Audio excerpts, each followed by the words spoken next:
मानो कह रहे हैं कि तुम्हारे जैसे कुत्तों से, फिर तो भगवान में 12 भगवान में और हिरण्याक्ष में द्वंद्व युद्ध, गदा युद्ध होने लगा। और ऐसा भयंकर युद्ध हो रहा था ना रसातल में। एक बार तो ऐसे गदा का प्रहार किया राक्षस ने कि भगवान जी के हाथ से गदा छूट गया। अब तो देवता आकाश मार्ग में दर दर कांप रहे थे। भगवान जी मन में सोचने लगे, इस दुष्ट के साथ में मैंने बहुत लीला कर ली, अब इसका अंत करना चाहिए।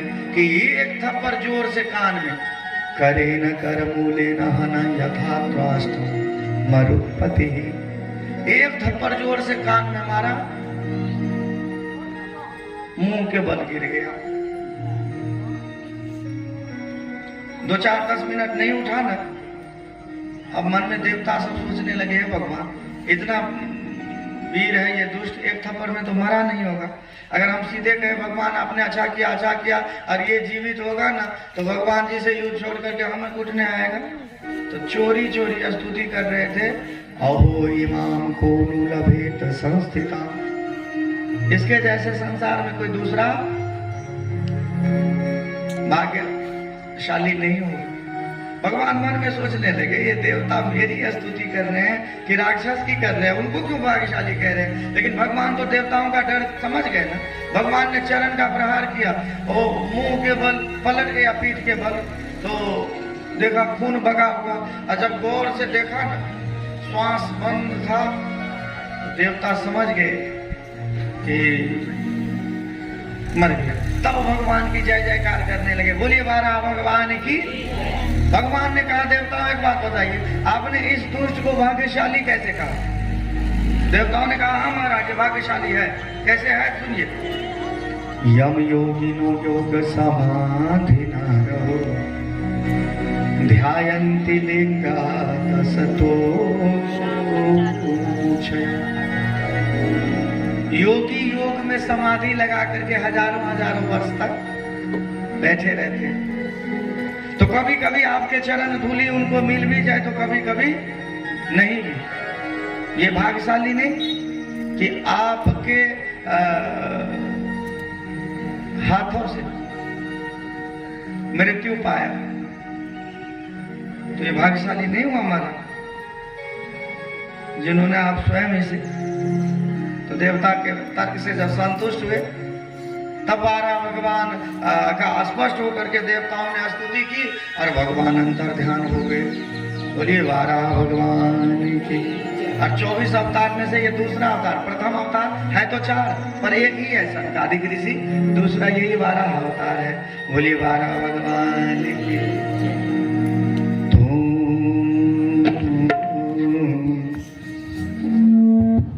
मेरा सावरा है।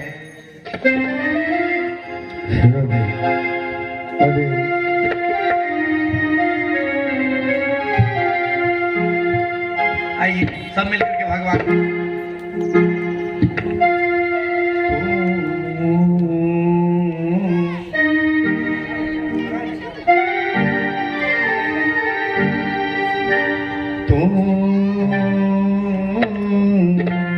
मेरा सावरा है, तू मेरा सावरा है।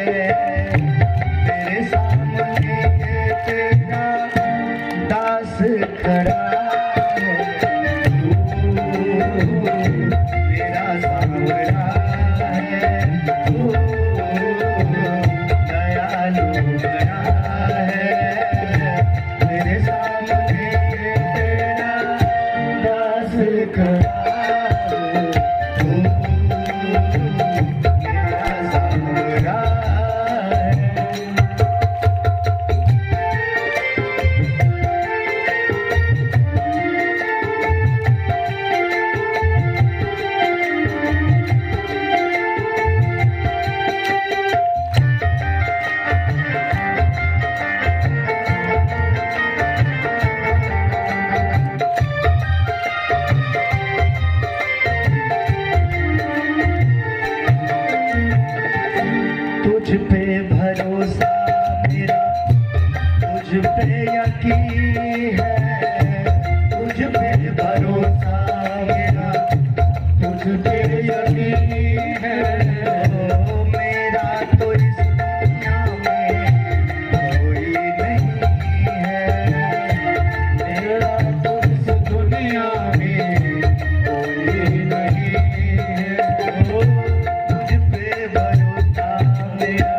के गिरधर नैया तो तारा, भक्तों के तूने गिरधर नैया तो तारा, तूने संभारा जो जग से है हारा, तूने संभारा जो जग से है हारा, तेरी नजर हो जो भी कोई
और 12 अवतारण जब पृथ्वी सतह पर आई तो मैथिली सृष्टि का विस्तार सुनाते हैं।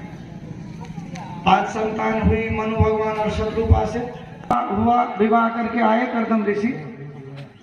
तो ये संत थे, इन्हें की जो 9 बहन थी ना, मारीच का विवाह, कला देवी का विवाह मारीच ऋषि से, अत्रि मुनि से अनसुईया का विवाह, श्रद्धा का अंगिरा से, पुलस्त का, ये रावण का दादा था, हैरभू से, पुलाय का गति से, युक्तम का कर्तभू से, क्रियाम का से, ये जो जितने भी 9 बेटी थी ना, ब्रह्मा जी के 9 बेटियों से ब्याह दिए। नारद बाबा घूमने गए थे, घूमते ही रह गए, कभी विवाह नहीं हुआ, घुमाकर बाबा घूमते रह गए। बोले राधे राधे। और अपने अपने लोक में, पति लोक में आई।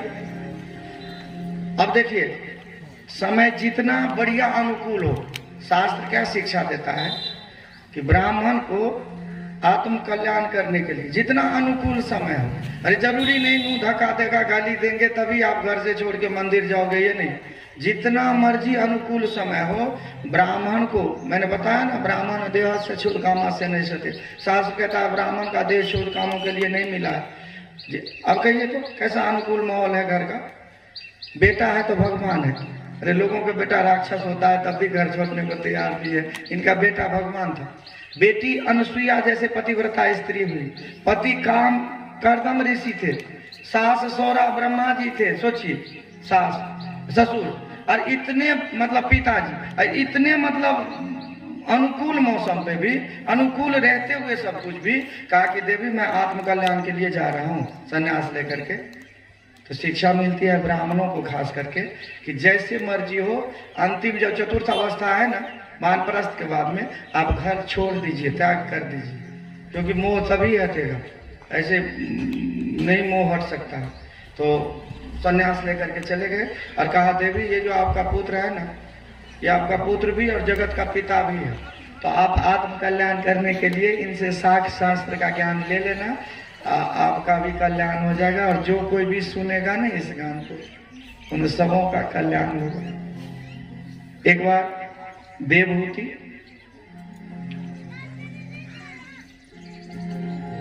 जब पूजा पाठ करके बैठे हुए थे ना, कपिल भगवान की आप ध्यान लगाएंगे, तब एक बार सामने बैठ गई और कर जोड़ लिया, कर जोड़ करके तम त्वं गतां शरणं शरण्यम। हे प्रभु, आप शरण्य हो और मैं शरणागत हूं, आपकी शरण में आया हूं, कल्याण करिए।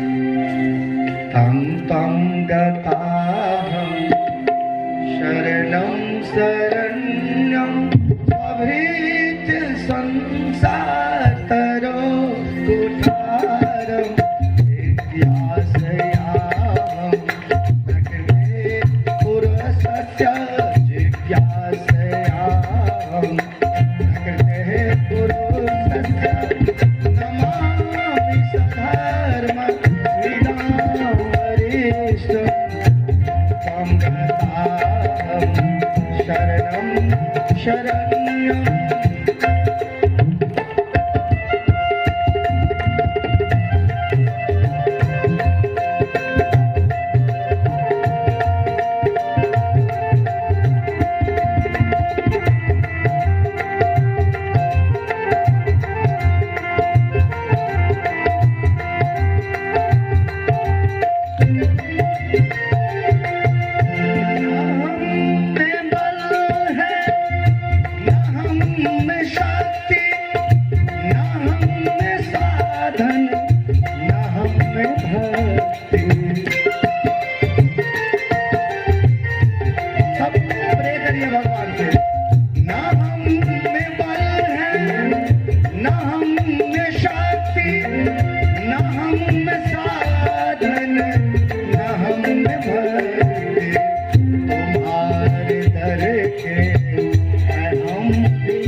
आप शरणागत हो और मैं आपकी शरण में उद्धार करिए।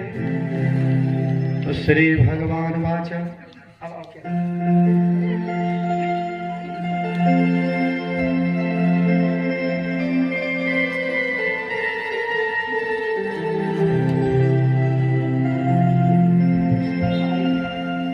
बोलिए राधे राधे। श्री भगवान वाच भगवान अब यहाँ से अपनी माँ को कपिल भगवान 8 अध्याय में भागवत में उपदेश किया और सब ध्यान से सुनिए। यही कपिल गीता के नाम से प्रसिद्ध है। थोड़े बहुत समय में मैं समझाने का प्रयास करता हूँ। श्री भगवान वाच योगाध्यात्मिक पुंसां मतो निःश्रेषया में। कपिल भगवान अपनी माँ से कहते हैं, माँ ध्यान से सुनिए, आज मैं आपको निःश्रेष्ठ मार्ग बताता हूँ। ये क्या है? आध्यात्म योग। आध्यात्म योग उपदेश करते हैं और कहते माँ, आध्यात्म योग समझने के लिए आप सबसे पहले क्या करिए? गुणेषु सक्तं बंधनाय रतं वा पुंसय मुक्तये। ये मन जो है हमारा, ये मन के कारण ही हम देह धारण किए हैं।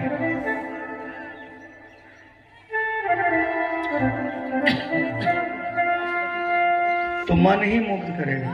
नहीं, ताला जिस चाबी से बंद होता है उसी से खुलता है क्या? ताला को चाबी लगाइए, इस तरफ घुमाएंगे तो क्या होगा? बंद हो जाएगा। और जब दूसरी तरफ घुमाएंगे तो मुक्त हो जाएंगे। अब सोचिए, मन को अगर आप संसार विषय वासनाओं में घुमाते हो तो बंद है। और जिस विषय वासनाओं का आप सुख समझ रहे हो ना, आपको 4 व्हीलर कार मिल गई, या आपको बढ़िया चीज खाने को मिल गया, या आपने कोठी बना दी, विषय वासनाओं का सुख है ना। आप विचार करिए, सीकरते त्रैलोक सुपासी, संसार में कितना सुख है पता? जैसे आप समुद्र में पानी उंगली गीला कर लीजिए और ऐसे छींटे मारेंगे ना, जितना गिरेगा ना संसार में उतना सुख है। अब उतने सुख में आपको इतना आनंद आता है, गाड़ी मिल गई, कोठी मिल गई, तो सीख करते त्रैलोक सुपासी, वो जो सो सुखधाम राम असनामा है, वो जो परम संधु ही है आनंद के। तो अगर आप मन को इस तरफ घुमाते हो, इतना सुख मिलता है। सोचिए, मन को अगर उस आनंद सागर में डुबो देंगे तो कितना सुख होगा। संसार के सुख क्या है? खुजली नाम की बीमारी होती है, हुई है कभी खारिश? क्या खुजली? अच्छा देखिए, संस्कृत में कंडूप्य कहते हैं शायद खारिश को, खुजली को। मुझे लगता है कंडूप ही कहते हैं संस्कृत में। ये ऐसी बीमारी है जो सुख देता है, पहले सुख लगता है, नहीं? ये खारिश होने लगेगा तो बहुत अच्छा लगेगा खारिश करते करते करते अगर जोर से खारिश थोड़ी देर कर दिए तो बाद में ये संसार विषय वासनाओं का सुख यही है। पहले जो आपको अच्छा लगता है ना, वही आपको दुख देने वाले हैं। ये जो फक्कर योगी मुनि महात्मा सब कुछ छोड़ देते हैं, वो पागल थोड़ी है। बोलिए राधे राधे। तो आप अपने मन को क्या करिए कि इस विषय वासनाओं के योग, अध्यात्म सबसे बड़ा योग है ये। अध्यात्म मार्ग का निश्चय बता रहा हूँ कि आप अपने मन को विषय वासनाओं से हटा करके परमात्मा की तरफ मोड़ दीजिए। कपिल भगवान की माँ ने पूछा, और जब परमात्मा की तरफ माँ बेटा मन नहीं मुड़े, पता है कि सीधे भगवान में ध्यान नहीं लगे, मन नहीं लगे, तब क्या करूं? तो कहता है फिर उनके साथ में मन जोड़िए जिनका पहले से मन भगवान में, क्योंकि जैसी संगत, ताश खेलने वालों के पास में 10 दिन 20 दिन 50 दिन बैठेंगे ना, तो धीरे धीरे पत्ती समझना शुरू हो जाएगा, ये चिड़ी है, ये लाल है, ये हरा है, ये काला। नहीं होगा क्या? क्योंकि संगत का असर होता है, नियम है। अब देख लेना, जैसी संगत वैसी। तो जब आप सीधे नहीं ना मन जोड़ता है परमात्मा में, तो आप उन आदमी से मन जोड़ लीजिए जिनका पहले से भगवान में मन। तो कहा मैं कैसे पहचानूं कि इसका मन भगवान की तरफ है? तो कपिल भगवान कहते हैं 5 लक्षण बताता हूँ। जिनका मन भगवान किससे जुड़ा होगा ना, उनमें 5 लक्षण। क्या लक्षण है? तितिक्षवः कारुणिका सुहृद सर्व देहिना, अजात शत्रवः शान्तः साधवः साधु शरा। हे माँ, जिनका मन, जिन साधुओं का मन भगवान से जुड़ा हुआ है ना, उनमें 5 लक्षण होगा। लक्षण क्या है सुनिए। तितिक्षव पहला लक्षण है, तितिक्षव। दूसरा कारुणिका, तीसरा सुहृद सर्वदेहिना, चौथा अजात शत्रु, पांचवा शांत। मैं बारी बारी से समझा के कहता हूं। तितिक्षव का मतलब होता है मान सम्मान समह, मान अपमान समह। जो मान और अपमान को, जो सम्मान और अपमान को एक समान समझता हो, उसे तितिक्षा कहते हैं। जिसका मन भगवान में जुड़ा होगा ना, देखिए ये बिजली की तार है ना, आपका सीधे मन भगवान में नहीं जुड़ रहा है, तो कोई मान लो तार पकड़ रखा है, नंगी तार पकड़ लिया, उसको करंट लगेगा। अब आप तार नहीं पकड़िए, उस आदमी को जोर से पकड़ लीजिए जिसको पहले से करंट लगा है, तो आपको भी वैसे ही करंट लगेगा क्या? बराबर ही लगेगा। हमें लग रहा है अर्थ करके ज्यादा लगेगा। ये संतों की महिमा है, महापुरुषों की। जब सीधे नहीं ना बात बन रही हो, तो ये जिनका मन रंगा हुआ है, भगवान में रमा हुआ है, उसको ही पकड़ लीजिए, उसको करंट लगा, वो करंट आपको लग जाएगा, आपका भी उद्धार हो जाएगा, बल्ब जग जाएगा। राधे राधे। नहीं होगा क्या? तो पहले लक्षण सुनिए कि जिनका भगवान में मन जुड़ा है उनका लक्षण क्या है। तो पहला लक्षण है तितिक्षा। तितिक्षा का मतलब कि जो सम्मान अपमान को समभाव में देखता है। आपको फूलों की माला पहनाई, यहाँ पर खड़े होकर के आप फूले नहीं समा रहे हैं, हे भगवान देखिए देखिए मेरे गर्दन में, और 2 मिनट के बाद आगे गए नहीं कि कोई कुछ अपमान कर दिया। तो जब आप सम्मान को भी अपमान को सम समझेंगे ना, जब सम्मान में फूले नहीं समाएंगे तो आपको अपमान का भी उतना दुख नहीं होगा। इसीलिए जो संत है ना, उसे मान और अपमान को सम समझना चाहिए, ना तो सम्मान में उतना उछलना कूदना चाहिए और ना ही अपमानित होने पर उतना दुखी मुंह लटना लिए, ऐसा भी नहीं होना चाहिए। ये पहला लक्षण। दूसरा लक्षण, कारुणिका। महात्मा बहुत ज्यादा करुणापूर्ण उनके हृदय होते हैं, दयालु होते हैं। अब दूसरे को दुखी देख करके खुद ही दुखी हो जाते हैं। तो ऐसा लक्षण, जब दूसरों को दुखी देखने से खुद दुखी, ऐसा लक्षण जब दिखे तो आप समझना कि ये इनमें दूसरा लक्षण है। तीसरा लक्षण क्या है? तो सुहृदः सर्वदेहिनां। सुहृदः, सबका सुहृद हो। सबका सुहृद मतलब ये नहीं मनुष्य में और कुत्ता बिल्ली में भेदभाव, ये नहीं, उनका सब सुहृद है। संतों का तीसरा लक्षण है कुत्ता में, बिल्ली में, सब में सबका प्रिय होना चाहिए महापुरुष। तो ये है तीसरा लक्षण। चौथा लक्षण है अजात शत्रवः। संतों का कोई भी शत्रु, क्योंकि सुहृद जब सबका प्रिय है तो किसको दुखी देखेगा, किसको दर्द ठेस पहुंचाएगा। इसीलिए बाबाओं का चौथा लक्षण अपने आप सिद्ध हो गया। क्या? अजात शत्रवः। साधुओं का कोई भी शत्रु इस शरीर से, शरीर का तो दुख सुख होता है, द्वंद है ना, दुख और सुख। लेकिन आप देखिए ये दुख भी 2 ही अक्षर का है और सुख भी 2 ही अक्षर का। शरीर के जितने अंग है ना, द्वंद के कारण देखिए ज्यादातर 2 अक्षर का है। मैं दिखाता हूं, बाल, सिर, कान, गाल, नाक, आंख, देख रहे हैं 2 ही अक्षर का है ना ज्यादातर। गला, भुजा, छाती, पेट, जंघा, देखिए सब 2 अक्षर नहीं है क्या? अच्छा मुझे एक बात बताइए, एक शरीर है कितने अंगों से मिलकर बना है? आंख, नाक, कान, दांत, जीभ, पैर, हाथ, सबसे मिला है, उसको मिलकर के क्या बना है? शरीर। अच्छा आपको कोई कहे कि आप एक हाथ को ज्यादा प्यार करो और दूसरे हाथ को कम प्यार करो, तो ऐसा होगा क्या? मैं संतों का लक्षण सुना रहा हूँ। अजात शत्रु क्या कहता है? मान लिया जाए आप रोटी खा रहे हैं, बड़े मजे से मटर पनीर खा रहे हैं, और दांत ना, जीभ दांत के बीच में आ गई।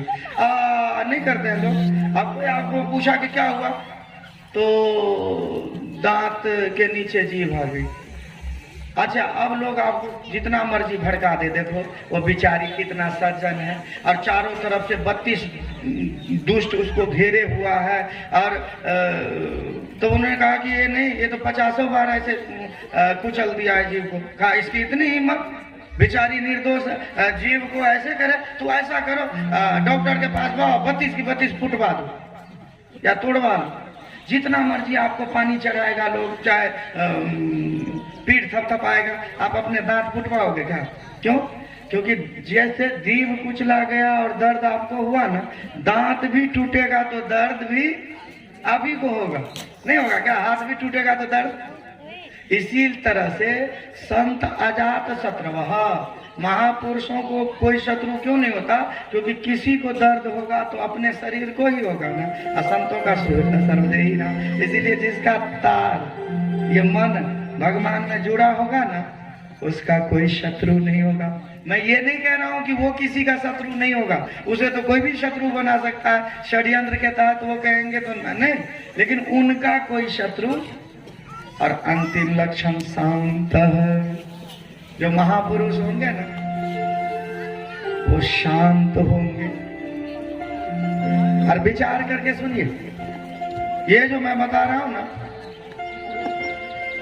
ये योगियों का लक्षण मैं बता रहा हूं, क्योंकि उनका मन जुड़ा होता है ना भगवान में। और जो ऐसे संत आपको मिलेंगे, योगी मिलेंगे, तो वो क्या करेंगे? प्रथम भगति संतन करे। संत मिलते हैं तो क्या करते हैं? कथा सुनाते हैं। जो ऐसे महापुरुष होंगे ना, वो गोविंदानुवाद, वो भगवान गोविंद की कथा सुनाएंगे। और जो अपनी ही कथा सुनाता रहे ना, उससे आप सावधान हो जाना, क्योंकि संत कभी भी अपनी कथा, मैं मानता हूं कि वो जप तप करके आपको क्या किया? आशीर्वाद दिया, आपको पुत्र हो जाएगा। वो अपने तप से पुत्र आपको दे सकते हैं, तप में इतनी शक्ति है। लेकिन वो क्या कहेंगे कि हनुमान जी की कृपा से आपको पुत्र हुआ है, ठाकुर जी की कृपा से आपको। वो कभी ये नहीं कहेगा कि मैं जप तप करके आपको ये पुत्र दिया हूं, क्योंकि भगवान का गुणगान ऐसे महापुरुषों से मिलेंगे तो भगवान की भक्ति आपको प्राप्त होगी और भगवान के कथा सुनने का सौभाग्य प्राप्त होगा। गोविंद के गुणगान सुनाएंगे जब महापुरुष मिलेंगे और फिर कल्याण होगा। बोलिए संत भगवान की।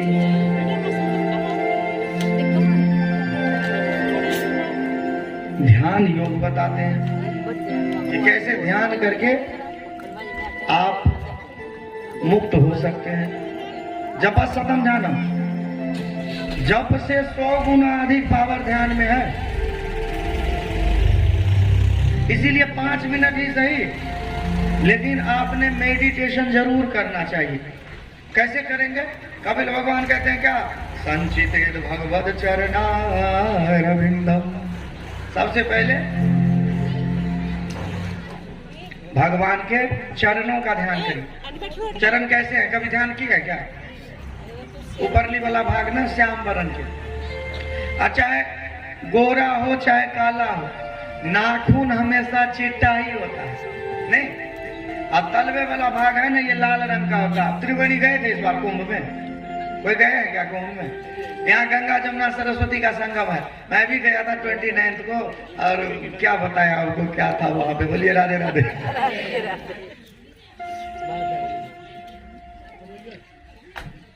वहां पे गंगा जमुना सरस्वती का संगम है, लेकिन वहां गौर से देखे होंगे, अब तो मुझे काली भी नहीं दिखते रहता है, मतलब ऐसे नहीं दिखेगा कि अलग अलग एक ही तरह संगम घाट पे क्या होता था?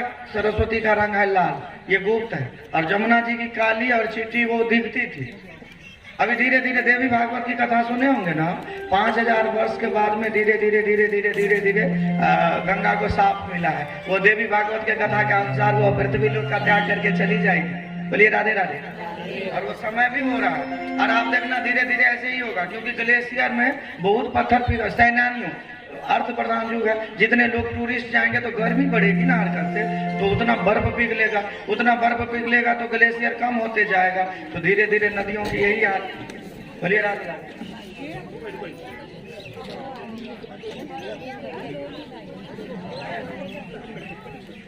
बोलिए संत भगवान की।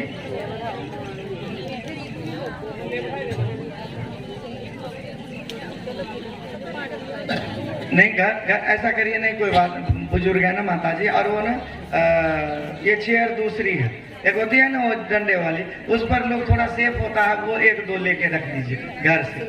बोलिए राधे राधे। बोलिए संत भगवान की। तो ध्यान योग बताते हैं, सुबह सुबह आप भगवान का ध्यान करोगे तो चरणों में त्रिवेणी का दर्शन हो जाएगा। और ध्यान करते आप ध्यान योग से मुक्त हो जाएंगे। अगर ध्यान योग भी नहीं हुआ तो आप भैया अमंगल कौन ऐसे इस सभा में आ गया, देवताओं के सभा में। दक्ष प्रजापति कहने लगे इधर उधर क्या देखते हो, भूत प्रेत के साथ में रहते लोग अशिष्ट ही होगा। अब लोगों को समझ आया अच्छा ये दामाद की बातें हो रही है। तो कुछ लोगों ने पूछ लिया कि जब आपको इतना अशिष्ट दिख रहा है भूत प्रेत के साथ, तो बेटी क्यों ब्याह दी? तब नहीं अशिष्ट था क्या? तो कहा बेटी ये मेरे पिता बैठा हुआ है ब्रह्मा जी, पूछो इनसे। अरे मैंने इनके कहने पर ऐसा किया, नहीं तो कहाँ मेरी बेटी घृत्वा मृग सावक्षया पानी मरकट लोचना, कहाँ मेरी बेटी मृग नैनी, और कहाँ ये बंदर की आंख वाले। अब बंदर की आंख वाले नंदी बाबा ने देखा शिव जी की तरफ, महाराज चुप क्यों बैठे हो, देख रहे हो बहुत बोल रहा है। नहीं आप बोल रहे हैं तो मुझे भगवान शिव जी ने इशारा किया, ये ससुराल ससुर है, और ससुराल के लोगों को गाली भी सुननी पड़ती है। मैं सुन रहा हूँ, अभी सुन लो थोड़ा बहुत, चुप करो, बोलने दो, ससुर है मेरे। अच्छा जब आपको कुछ गाली देने वाला गाली दे और आप पर कोई फर्क ही ना पड़े गाली, तो क्या होगा? तो उनको और क्रोध आता था, और क्रोध में आते आते एक बार तो क्रोध करके श्राप ही दे दिया कि जब मैं इस शिव शंकर को श्राप देता हूँ कि यज्ञ में इसे भाग ही ना मिले, यज्ञ में ना इसको भाग मिले। अब नंदी बाबा से नहीं रह गए। अब नंदी बाबा उठ करके खड़े हो गए। दक्ष मैं देख रहा हूँ तब से बर बक किए जा रहा, जा मैं भी तुझे श्राप देता हूँ कि बकरे की गर्दन लग जाएगी तुम्हारे सिर पर, तो फिर मैं करते रहना, जैसे अभी बहुत अधिक बोल रहे हो।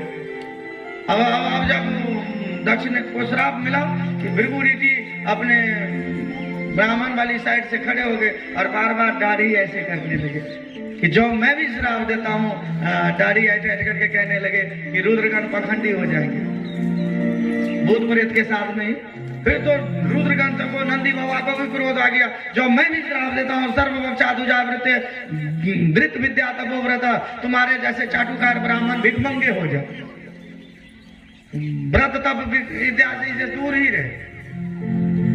शिव जी मन में सोचने लगे हे भगवान, ये सम्मान समारोह हो रहा है कि श्राप समारोह चल रहा है, सब श्राप दिए जा रहे हैं, लेकिन यहाँ से उठ के चले जाइए तो कुछ न कुछ।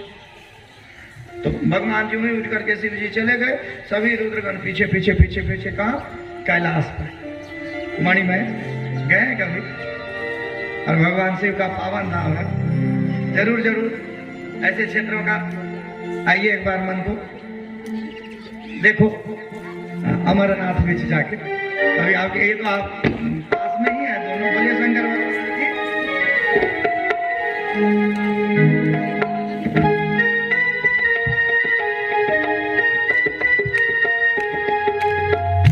देखो अमरनाथ बीच जाके,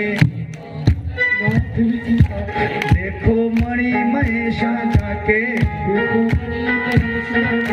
भोला बैठा बर्फ जमा के, भोला बैठा बर्फ जमा के, भोला बैठा बर्फ जमा के, भोला बैठा बर्फ जमा के, लब लब भंग दे गोले खा के, लब लब भंग दे गोले खा के। ये जो लब लब भंग दे गोले है ना, ये केवल मनोरंजन के लिए कह रहा हूँ। भगवान शिव जी भांग नहीं खाते। रही बात चढ़ाने की, तो भगवान शिव में दोष नहीं लगता। आप जानते हैं ना, द्वितीय चंद्रमा जो है ना, आप जिसको चतुर्थी का चंद्रमा अर्घ देते हो, वो पूर्ण तो एक ही दिन होता है ना, पूर्णिमा को, लेकिन फिर भी गणेश चतुर्थी को लोग देते हैं ना, आधा चंद्रमा रहता है। ऐसे चंद्रमा नहीं कम अधिक होता है, उनकी कलाएं घटती बढ़ती है। चंद्रमा एक जैसा ही रहता है। बोलिए पूर्णमासी को पूर्ण दिखता है, बोलिए राधे राधे। लेकिन भगवान शिव में दोष होने के नहीं का कारण भगरोपी आधा चंद्रमा होने पर भी पूजित होता है। नहीं तो सनातन धर्म में 3 चीज है जो खंडित नहीं होता है, मैं बता देता हूँ। क्या? शिवलिंग। शिवलिंग अगर टूट भी गया हो ना, तब भी आप पूजा करते रहिए। आपने सुना होगा ना, नर्मदा का कंकर भी शंकर, नर्मदा नदी का कंकर आधा पत्थर, वो सब पूजा होता है ना, इसीलिए शिवलिंग कभी खंडित नहीं होता। दूसरा क्या है? शालिग्राम। शालिग्राम भी खंडित नहीं होता। और तीसरा शंख, नाम सुने? शंख। शंख और मूर्ख हमेशा दूसरों के फूंक मारने से बचता है। नहीं, शंख अपने आप बजता है क्या? कोई फूंक मारेंगे तभी शंख बजेगा। और मूर्ख भी मुझे लगता है दूसरों के फूंक मारने से ही बचता है। तो ये तीनों शास्त्र में कभी खंडित नहीं होता।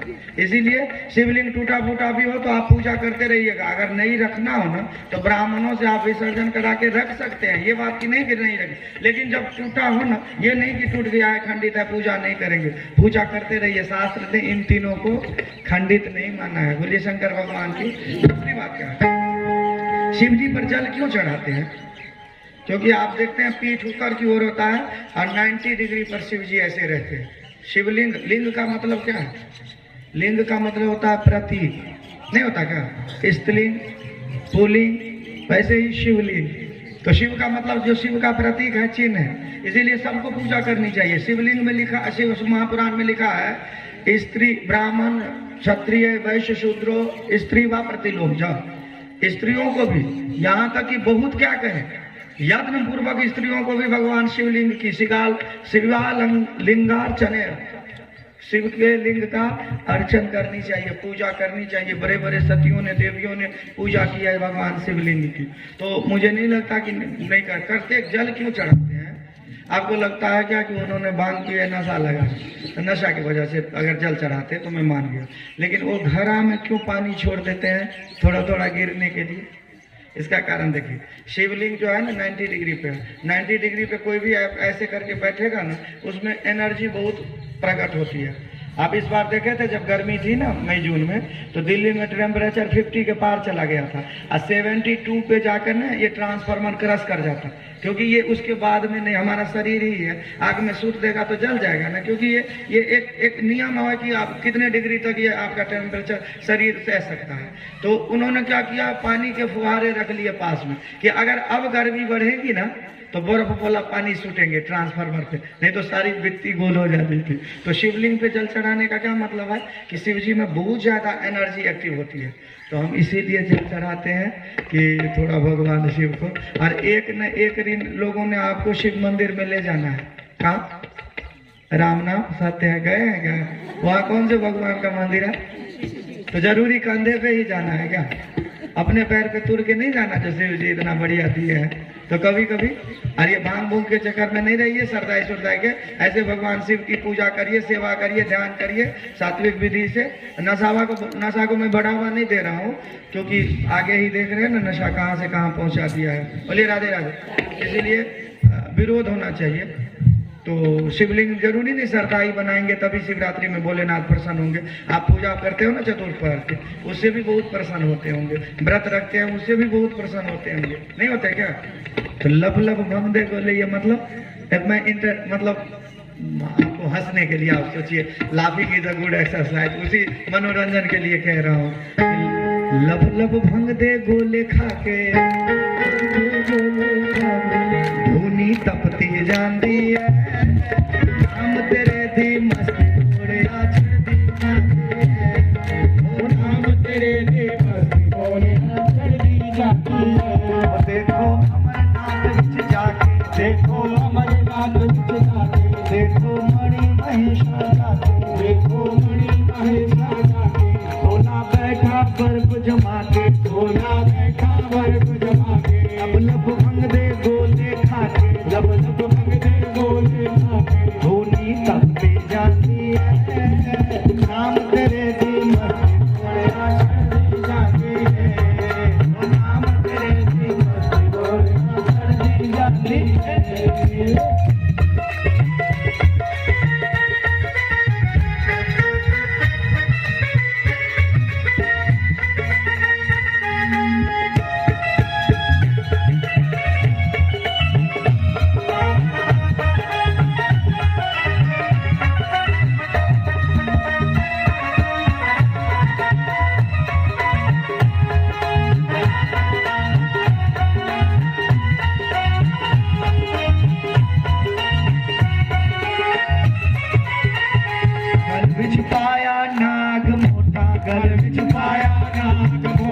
गल विच पाया नाग मोटा, हथ विच बड़िया कुंडी सोटा, हथ विच बड़िया कुंडी सोटा, हथ विच बड़िया कुंडी सोटा, हथ विच बड़िया कुंडी सोटा, नाले पाया एक लंगोटा, नाले पाया एक लंगोटा।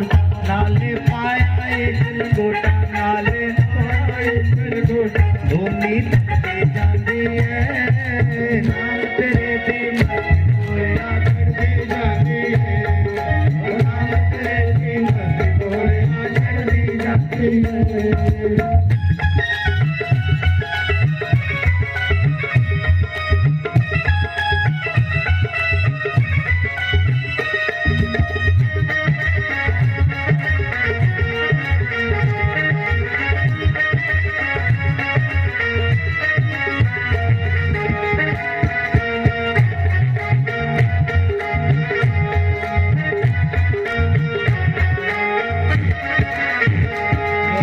कदम कदम तेरे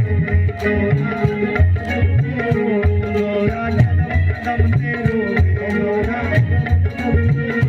भोला सारी रात न सोवे, भोला सारी रात न सोवे, भोला सारी रात न सोवे, नाना हावे नामू तोवे, नाना हावे नामू तोवे, नाना हावे नामू तोवे, नाना हावे नामू तोवे, गंगा भगदी जानी है, नाम तेरे दी गोरियां चढ़दी जाती है, नाम तेरे दी मस्ती गोरियां चढ़दी जाती है।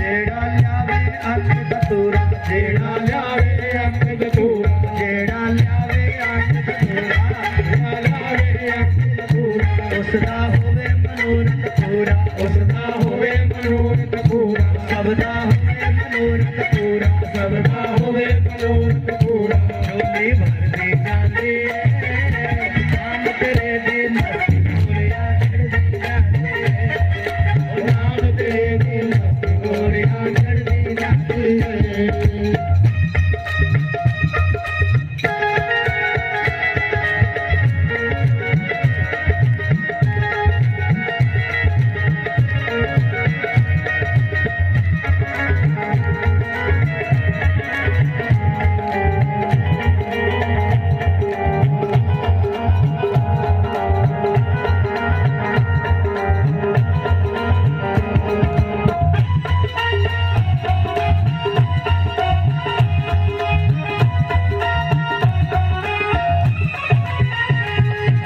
दूरो दूरो आवे, दूरो दूरो आवे, संगत दूरो दूरो आवे, संगत दूरो दूरो आवे, लोटा भर भर जल चढ़ावे, लोटा भर भर जल चढ़ावे, लोटा भर भर जल चढ़ावे, लोटा भर भर जल चढ़ावे, महिमा सारे तेरी गावे, महिमा सारे तेरी गावे, महिमा सारे तेरी गावे, महिमा सारे तेरी गावे, मस्ती चढ़ती जाती है, नाम तेरे दी मस्ती गोरियां चढ़दी जाती है, ओ नाम तेरे दी मस्ती गोरियां चढ़दी जाती है। ओ देखो अमरनाथ विच जाके, देखो अमरनाथ विच जाके, देखो मणि महेशा जाके, देखो मणि महेशा जाके, भोला बैठा बर्फ जमा के, भोला बैठा बर्फ जमा के, ओ भोला बैठा बर्फ जमा के, भोला बैठा बर्फ जमा के,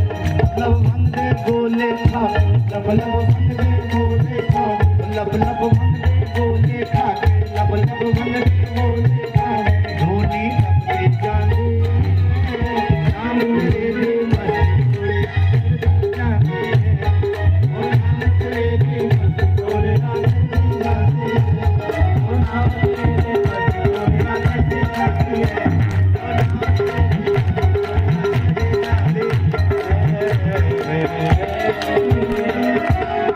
बोलिए शंकर भगवान की जय। उस सभा से यज्ञ में से भगवान प्रयागराज से चले गए कैलाश पर। लेकिन देखिए बात, घर में आते हैं ना तो बच्चों के साथ में मतलब रिलैक्स, मतलब ऐसे रहिए, शिव जी से शिक्षा लीजिए। शिव जी ने कोई बातें नहीं कही कि आपके पिता ने मुझे गाली दी, ये किया, तो देख रहे हैं। लेकिन आज जब जरूरत पड़ी, सती ने जिद किया ना, तब भोले भगवान कहते हैं देवी स्वाना यथा वक्र धियाम दुरुक्ति वृद्धि विनाशिम तप्यते मर्मताड़ित। स्वाना भय, धनुष बाण में बाण होता है ना, और वो मुड़ा भी रहता है, झुका भी रहता है, वो बाण भी किसी को लग जाए ना तो ऑपरेशन करके निकाल लेंगे। ऐसी ऐसी दवा है कि दर्द तो छोड़िए, दाग भी मिट जाता है। डंडे से मारा हो ना, नहीं मिट जाएगा। लेकिन वही कोई अपमानित किया हो, कड़वी बातें कही हो, इतने आदमी में खड़ा करके अपमानित कर दे, उसका कोई इलाज है क्या? भोलेनाथ कहते हैं देवी मैं आपके स्वभाव को जानता हूँ, मैं तो विष पीता हूँ, तो मैं तो वो भी पी गया, लेकिन आप नहीं पियोगी, आप बर्दाश्त करोगी, इसीलिए छोड़िए, अगर हम कहीं और कुछ देख लेंगे। अब तो आंखें लाल हो गई सती की जब ये बातें सुनी कि मेरे पिता शिव निंदक, तो आप मुझे आज्ञा दीजिए जाने के लिए। भोलेनाथ ने मन में सोचा है भगवान अब जाने के लिए कहूँ तो भी नहीं बात बनेगी, और रोक लूं तभी भी बात नहीं बनेगी। यदि ब्रजस्य हिताय मदवचो, देवी कल्याण नहीं है जाने में, फिर भी अगर आप मेरी बात नहीं मानती हो तो मैं आपको अनुमति देता हूँ, आपकी जो इच्छा हो करो, ना मैं जाने के लिए कहूँगा और ना ही मैं रहने के लिए कहूँगा। भोलेनाथ आगे बंद कर दिए। और सती माता जब सुना ना तो भगवान शिव को प्रणाम करके चल पड़े। शिव जी समझ गए कि आप सती से, तो 2-4-10 रुद्रगणों को, नंदी इत्यादि को भेज दिया। जय माता दी, जय माता दी कहते कहते और श्रृंगार करके जब पिता के घर गई, सादर भले ही मिली एक माता। वहां पर किसी ने हाल समाचार नहीं पूछा, लेकिन सादर भले ही मिली एक माता, एक माँ ही थी जो हृदय से लगा लिया। अब विश्वास होने लगा कि वे भोलेनाथ जो कह रहे थे। और यज्ञ में आकर के देखा तो सभी देवी देवताओं का भाग है और शिव जी का, और इस यज्ञ में ब्रह्मा विष्णु नहीं आए। अब तो क्रोध करके आई और अपने पिता को फटकारने लगी कि यद द्वैक्षरम नाम गिरेरितम निनाम सक्री प्रसंगा दगमा सुहंति तक पवित्र कीर्तिम तमलंग शासनम भवान हो द्वेष।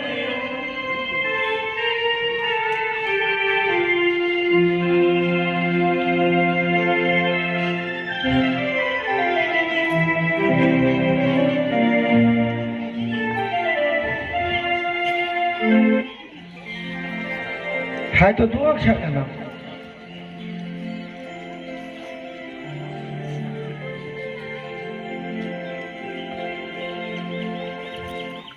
पर एक बार मुख से उच्चारण हो जाए, रुद्रगण उपद्रव मचाने लगे, रुद्रगण यज्ञ को विध्वंस करने लगे। तो भृगु ऋषि ने क्या किया, फिर पक्ष लिया और वेद आहुति दे करके ऋभु गुणों को प्रकट करने लगे। यज्ञ रक्षांसी, यज्ञ की रक्षा करने के लिए आहुति दे करके ऋभुओं को प्रकट करने लगे। तो उसके साथ में रुद्रगण का युद्ध हुआ। अमाता असुरा रक्षा कौन सी वेद, सीधा वेद में ऋभुओं का नाम है। युद्ध कर रहे थे और इधर जब यह भयंकर युद्ध हुआ, उसी समय में नारद जी कैलाश पर चले गए और नारायण नारायण करते करते यज्ञ का जो सारा समाचार था ना, भगवान शिव जी को सुना दिया। सती मरण सुन सती भी लगानी, सती का मरना सुन करके सती रोने लगी और शिव जी का भस्म था वो बगने लगा आंसुओं में। आप कहेंगे सती मर गई तो रो कौन रही है? गंगा माता, वो भी तो सती है। शिव की दशा देखी ना, रोने लगी और शिव का भस्म एक जटा उखाड़ी, दिए पटका कैलाश पर। वो 2 भागों में विभक्त हो गया, एक से भद्रकाली और एक से वीरभद्र प्रकट हो गए, जो भगवान शिव के सदृश ही थी। भद्रम करने रुणाम देवा। प्रणाम किया महा कि प्रभु पृथ्वी पर प्रलय का समय आ गया क्या?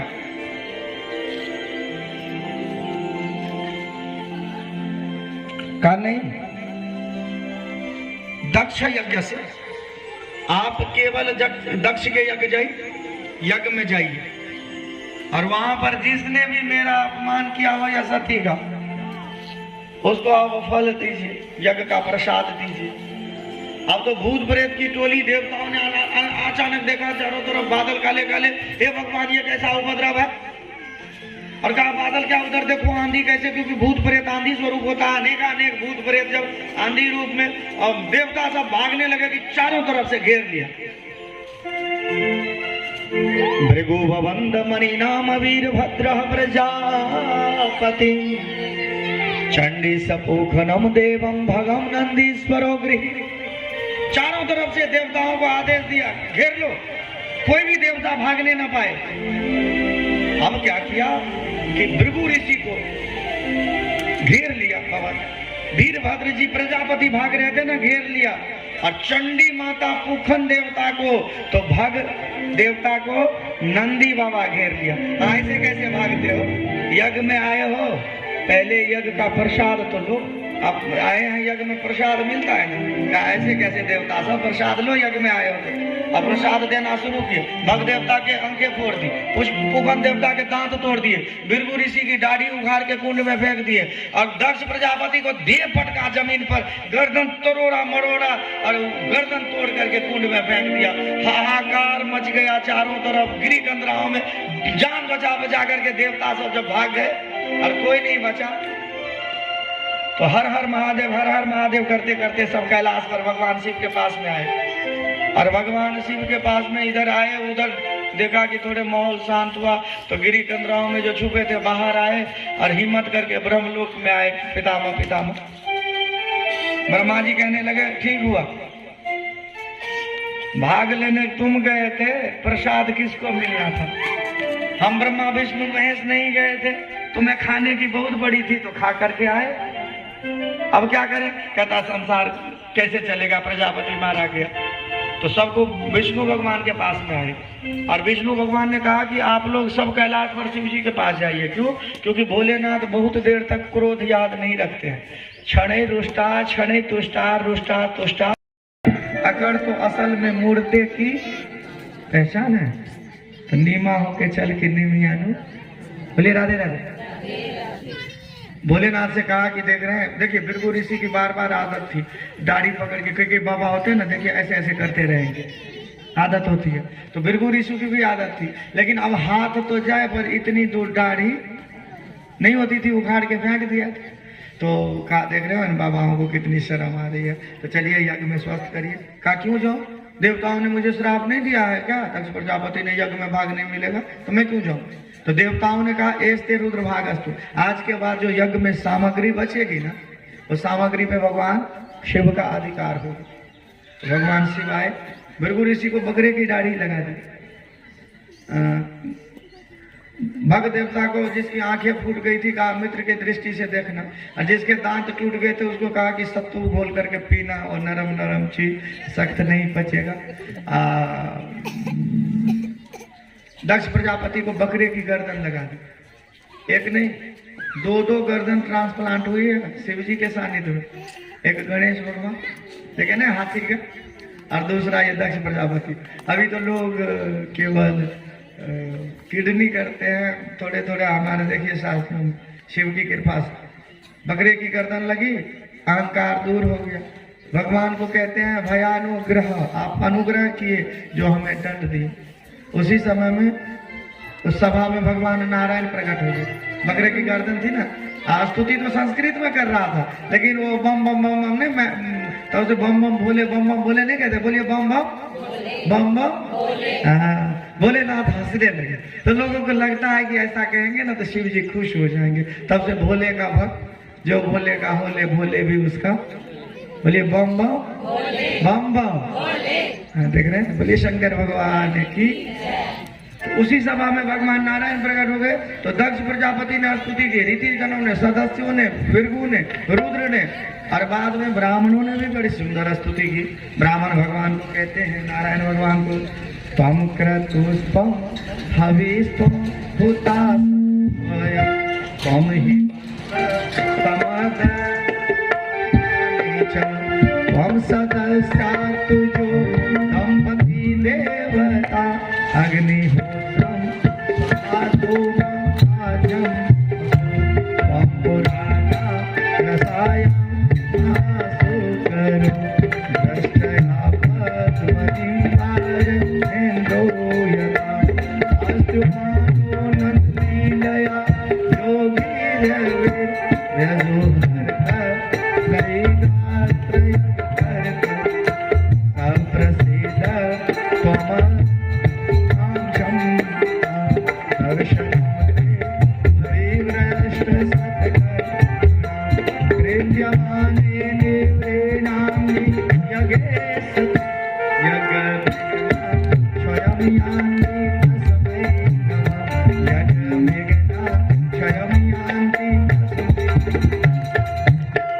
ब्राह्मणों ने बड़ी सुंदर स्तुति की और ब्राह्मण कहते हैं त्वं क्रतुस्त्वं हविस्त्वं, महाराज तुम रसागाम पुरायाम महासुखो।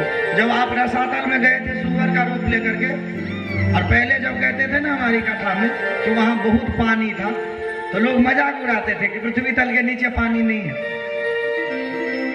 अभी नासा ने फोटो भेजी है कि पृथ्वी से कई ट्रिलियन अधिक पानी वो रसातलों में है। खोज किया, गूगल पे सर्च करिए। और ये जो पृथ्वी पर पानी आप देखेंगे ना, कहीं 15 फीट पे, कहीं 20 फीट पे, कहीं 100 फीट पे। ऐसा क्यों होता है मैं अपने हिसाब से बताता हूँ कि अगर एक लेवल पे पानी रहेगा तो पृथ्वी धंस नहीं जाएगी क्या? थोड़ी देर यहाँ पे पानी होगा इतने लेवल पे, फिर आगे जाकर के कुछ और लेवल से। और पानी पृथ्वी का जो धरती से आता है ना, उस टाइम में आपको सर्दी में लगेगा गर्म है, और गर्मी में वो ठंडा गर्म नहीं होता। वो 15 डिग्री पे मेंटेनेंस है, 15 डिग्री टेम्परेचर पे पानी है। जब आपका पृथ्वी इधर बाहर का टेम्परेचर होता है ना 30 डिग्री, तो जो 15 डिग्री की चीज को छुएंगे तो आपको ठंडा लगेगा। और जब पृथ्वी पर नीचे इधर तापमान हो जाएगा माइनस में, तब आप 15 डिग्री के चीज को छुएंगे तो गर्म लगेगा, आपको लगेगा पानी गर्म है, ठंडा है। ठंडा पानी नहीं, गर्म पानी नहीं, उसका टेम्परेचर ही है 15 डिग्री पे जो पृथ्वी के नीचे पानी है। बोलिए राधे राधे, राधे राधे। लेकिन जब डंगर पानी में जाएंगे ना, तालाब में गाय को ले जाइए, बाहर आएंगे तो क्या करेंगे? क्या माता कोई भी डंगर बैली क्या करेंगे? सबसे पहले बदन हिलाएंगे, हिलाता है ना पानी हटाने के लिए। 12 भगवान जब गए थे ना रसातल में पृथ्वी को लाने के लिए, कथा सुनी ना, तो पानी था बहुत, और वहां से जब पृथ्वी पर आए ना सतह पर, तब बदन को हिलाए डुलाए। सुअर का अवतार था ना डंगर स्वभाव के कारण, तो रोंगटे टूट के गिर गया पृथ्वी पे। क्या बना? दब। दब जानते हैं? कोशा।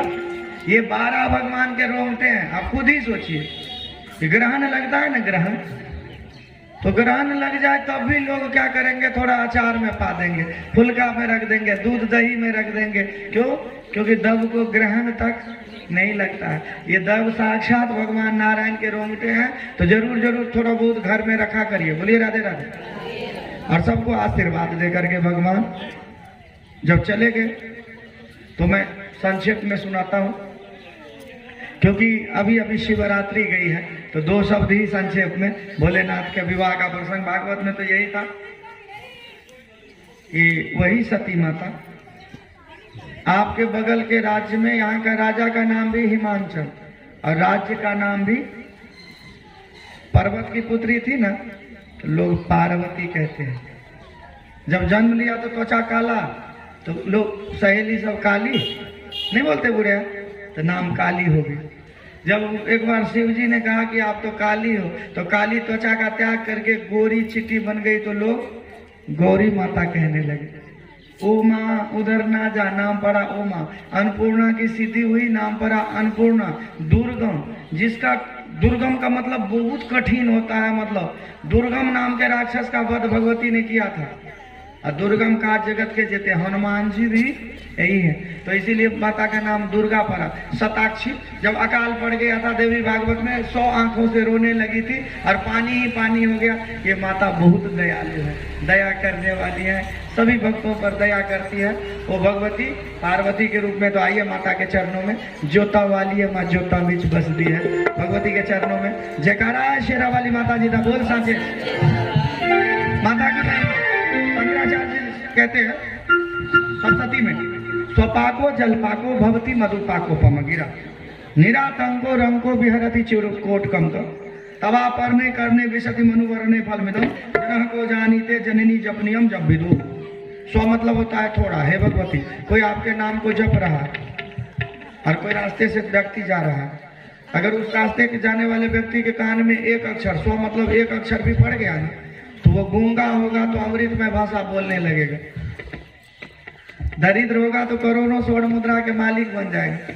अगर एक अक्षर कान में पढ़ने का फल है तो कोई न्यास विनियोग करके जो भगवती का नाम जपते हैं, नुमान मंत्र जपते हैं, जागरण करवाते हैं, चौकी करवाते हैं, भजन कीर्तन सत्संग, उनको क्या फल मिलेगा? ब्रह्मा जी भी बताएंगे क्या? आइए महामाई के चरणों में जयकारा है शेरा वाली माता जी दरबार की, दरबार की।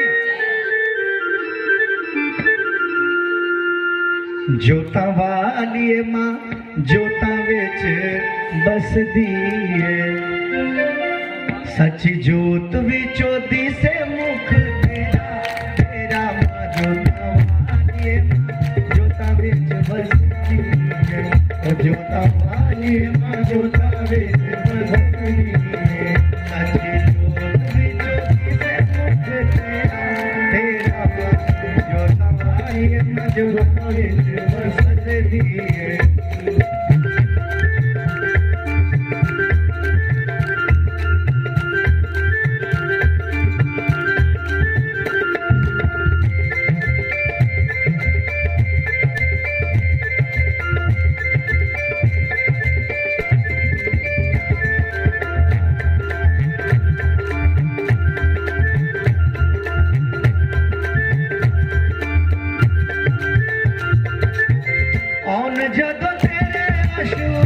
दिन राते माँ कौन जग तेरे सोच दिन राते माँ, ओ सची तेरी जोत जगे बिच जग राते माँ, ओ सची तेरी जोत जगे बिच जग राते माँ, ओ कौन जग तेरे सोच दिन राते माँ, ओ सची तेरी जोत जगे बिच जग राते माँ, ओ सची तेरी जोत जगे बिच जग राते माँ।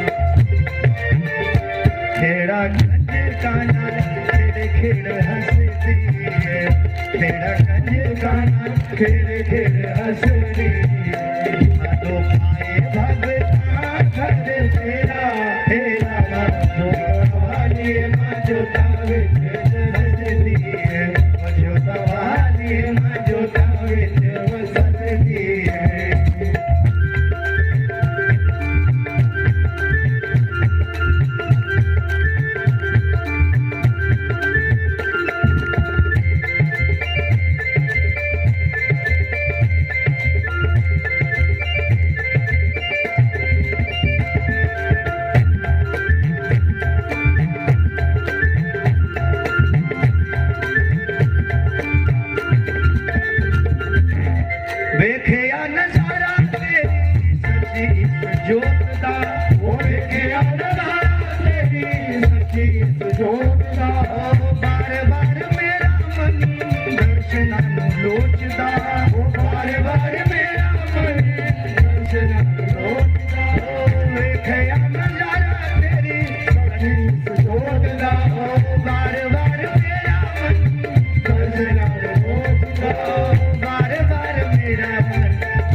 ज्योत ज्वाला तेरी जगमग जगती, ओ ज्योत ज्वाला तेरी जगमग जगती, तेरे दरबार हमारे मताने बजती, तेरे दरबार हमारे मताने बजती, ओ ज्योत ज्वाला तेरी जगमग जगती, तेरे दरबार हमारे मताने बजती, तेरे दरबार हमारे मताने बजती। दाती चेतांते कर दे नाल चकदी है, दाती चेतांते कर दे नाल चकदी है, रघुवीर नू भी आसरा तेरा, तेरा जो जतावाले जो तावे जगदी है, जो तावाले जो तावे जगदी, सच्ची ज्योति ज्योति से मुक्त तेरा, तेरा मुक्त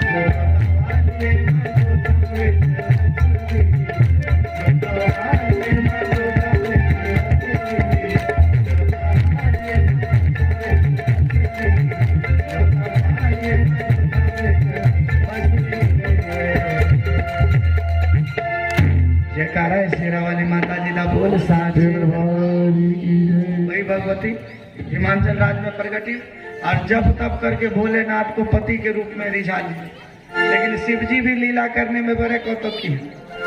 देखिए जिनका विवाह होना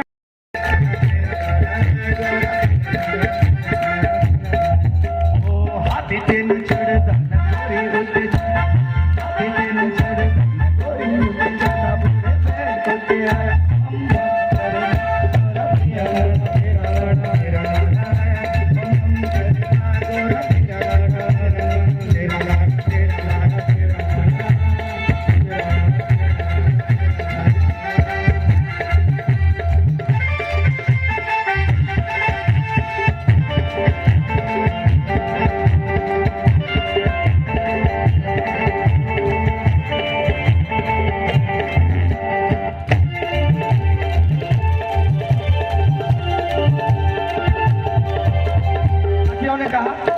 विवाह करने के लिए आते हैं कैसे। एक बार हमारे साथ में तो लोग डीजे रखते हैं ना, देखते हैं लोग भांगड़ा पाते हैं, ढोल वाले लाते हैं कि नहीं। और तुम्हारा लाना ना तो कोई टोल ना तमूर बैंड बाजा, ना तो कोई टोल ना तमूर बैंड बाजा, सीधा शंख बजाना बम बम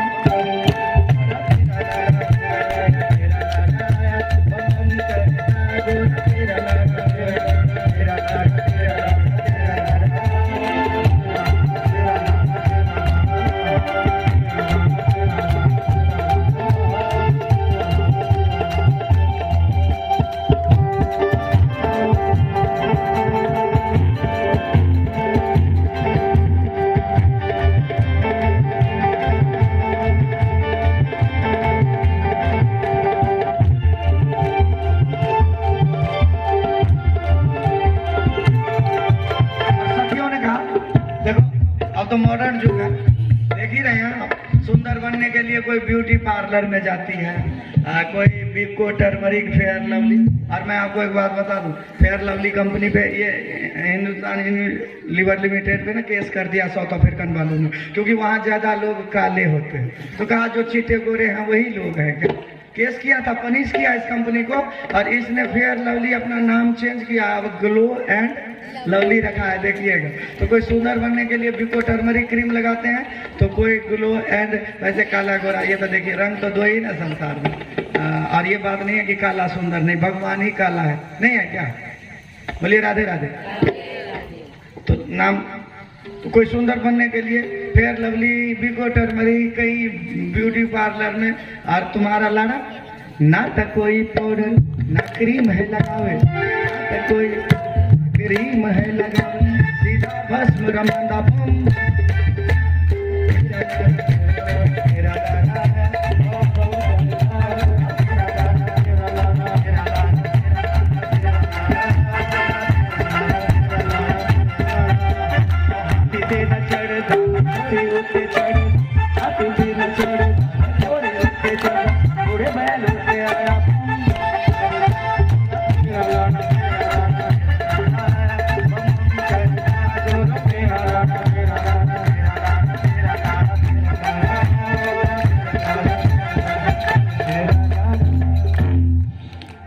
विवाह में आए, माता आई थी आरती उतारने, सांप को ऐसे रूप को जोत फेंक करके चली गई, पार्वती को गोद में नारद कर मैं काह बिगाड़ा। फिर महात्माओं ने समझाया कि ये सती माता थी, आपकी बेटी बनी है। विवाह जब लग होने लगा, वहां भी एक परेशानी क्या पड़ी बड़ी जबरदस्त, कि पंडित जी आठ में पेड़ा रखते ना, गोत्रोच्चारण करते हैं, दादा दादी, दादा का, परदादा का, पिता का। अब कहा कि गोत्र बताइए। अब शिव जी का कोई गोत्र हो तब ना बताएं। हमारी बुद्धि, आपकी बुद्धि या तो सुनीति मतलब बहुत सुंदर वाली होगी, या रुचि वाली मतलब अच्छा खाना, अच्छा भोजन, अच्छा मेकअप, अच्छा ये होगी। आप भारतीय नारी सुनीति हो, दोनों पत्नी से एक एक पुत्र हो। जो सुंदर नीति वाली पत्नी थी ना सुनीति, उसका पुत्र था, नाम रखा गया ध्रुव। अब देखते हैं ना ध्रुव अभी भी सप्तऋषियों के ऊपर में है कल्प भर के लिए। और जिन्होंने सुंदर मेकअप रुचि अच्छी थी, उन्होंने भी एक पुत्र को जन्म दिया, नाम है उत्तम। ऊ का मतलब घोर, तम कहते हैं व्याकरण में अंधकार को। अच्छा, माँ हमेशा मुंह में मेकअप ही लेती रहती, सुंदर, समझ रहे हैं ना। तो सुरुचि होने के कारण तो माँ का जो है ना, आप जैसा करोगे वो बच्चा पे जरूर फलित होता है। इसीलिए आपको एक बात मैं कहता हूँ, रावण ब्राह्मण था, अब ईश्वरवा मुनि के पुलस्त मुनि, ब्रह्मा जी दादा परदादा थे रावण के, और पुलस्त मुनि का पुत्र विश्वासुरा था। विश्वरवा ऋषि के पुत्र होने के कारण इसमें राक्षसी वाली बुद्धि क्यों माताओं को हरण कर लेता था, क्योंकि इसकी माँ थी केकसी, सुने है ना। और जीवन में तो ब्राह्मण, देखिए पिता ब्राह्मण था तो ब्राह्मण वाला गुण भी कम नहीं था। हे भगवान, जटाटवी गलज्वल प्रभा पावित स्थले, शिव जी को कैलाश पर उठा लिए, तो ब्राह्मण वाला गुण तो था। लेकिन माँ वाले जो विचारधारा कभी कभी आ जाता था ना, तो मूर्ख माताओं को देख लिया ना, सीता माता की कहानी सुनी। और हम जातिवाद पे नहीं जाते हैं, आप गौर से सोचिए, अगर जातिवाद पे जाते हैं ना तो रावण का पुतला क्यों फूकते हैं, वो तो ब्राह्मण था। हम अन्याय का विरोध करते हैं केवल, किसी भी, चाहे कोई भी हो। रावण ने गलत किया तो आज तक हम पुतला जला रहे हैं। दूसरी बात क्या है कि इन्होंने साधु का वेश बना करके गलत काम किया, समझ रहे हैं। और तीसरी बात, रामलीला होती है ना यहाँ पे, तो रावण बनाते हैं क्या, पुतला बनाते हैं। अच्छा मुझे एक बात बताइए, पुतला जो बनता है रावण का, कुंभकर्ण का, मेघनाथ का, वो बड़ा होता है कि राम लक्ष्मण बड़े होते हैं? बड़ा कौन रहता है? पुतला जब बनाते हैं तो दिखने से कौन बना रहता है? रावण बना रहता है। ऐसा क्यों करते हैं, कभी आपने सोचा है कि रावण को क्यों बड़ा बनाते हैं, कुंभकर्ण को क्यों बड़ा बनाते हैं, मेघनाथ को क्यों बड़ा बनाते हैं? भगवान तो वही होगा जो तीर मारेंगे, जो बना होगा रामलीला में। ऐसा क्यों करते हैं, इस सोच के पीछे मैं बता रहा हूँ। ये हमें बताते हैं, समाज में शिक्षा देते हैं कि अधर्म चाहे जितना मर्जी बड़ा हो, पाप बड़ा हो सकता है, लेकिन जलेगा कौन? पाप ही जलेगा, धर्म नहीं जलेगा। इसीलिए हमें दिखाते हैं समाज में, देखो ये बहुत बड़ा है, और जलता को जो पापी है वही ना। इसीलिए धर्म करिए, धर्म पर रहिए, हमेशा टिके रहेंगे। बोलिए राधे राधे। माँ का गुण पड़ा उत्तम पे। अब ये मूर्ख ने क्या किया, जाकर के यक्षों से ही युद्ध कर लिया। हिमालय क्षेत्र पे लड़ने वाला स्वभाव था ना माँ का, तो माँ का गुण उसमें आया, यक्षों से युद्ध हुआ और यक्षों ने इसको मार दिया। तो बाद में ढूंढने के लिए गई, बेटा गया है हिमालय पर, और ढूंढने के लिए गई तो ढूंढती ही रह गई, उसी में वो भी झुलस करके मर गई। बाद में जब ध्रुव जी को पता लगा तो यक्षों से युद्ध करने के लिए गया था लंका में, अलकापुरी नाम है, लेकिन मनु भगवान के कहने पर युद्ध बंद कर दिया। आज जब पहले दुनिया जानती है, तो जब 4 वर्ष के अवस्था में आए ना ध्रुव जी, 5 साढ़े 5 वर्ष, कई बार अपनी माँ से पूछ लेते थे मेरे पिता नहीं है क्या, तो माँ कोई बहाना बना देती थी। एक रोज गेंद खेलते खेलते कोई बहाना बना, उस महल में चले गए तो देखा कि एक व्यक्ति बड़ा सुंदर, उसके गोद में एक ध्रुव के बराबर काका था, बड़ा सुंदर। हाँ, एक बात अच्छी नहीं लगी कि अगर इनके दूसरे गोद में भी कोई काका होता, कोई गुड़िया होती तो और अच्छा लगना था।